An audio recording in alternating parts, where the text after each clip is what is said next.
The process begins with style core being delivered by forklift and placed onto the infeed chains of the core crusher.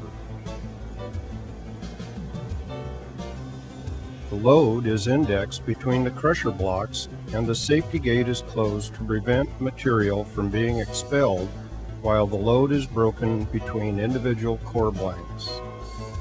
This step is necessary for the sweep arm to pull individual rows of core blanks from the load onto the transfer chain.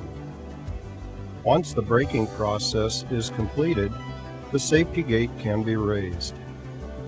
A scissor lift is activated, lifting the unit into position for the sweep arm to begin moving the individual rows of core blanks onto the transfer chain. Style blanks are continuously moved to the transfer chain, creating a queue ahead of the molder. The molder must be set up specific for the core being ran. Once set up, the core blanks are automatically fed into the molder continuously. The molder surfaces the core blanks on both sides and thus sizes it to a specified thickness to have the veneer laminated to it. The core blanks exit the molder onto another transfer chain where a grade inspection occurs. The grader examines each core blank on all sides for acceptance within the grade specification. Accepted core blanks are allowed to continue on the transfer chain to an infeed belt leading to the glue extruder. Here, a special PVA glue is extruded on the core surfaces simultaneously as they continue to the layup station. Applying veneer to the core starts with proper orientation of the veneer from the supply unit to the layup table. The paint stripe end of the veneer must face north when applied to the core blank.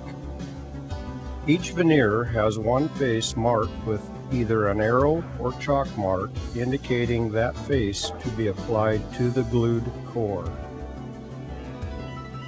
Veneers are applied to the core and released to the transfer belt where they are staged ahead of the press.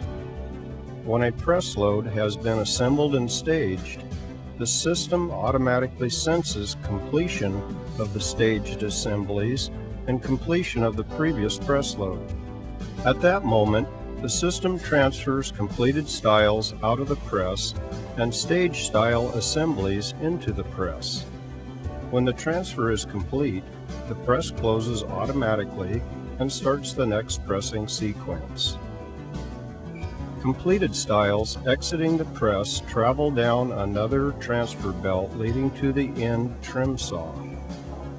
At this point, an inspection is made to verify thickness of the style blank and placement of the veneer on the core.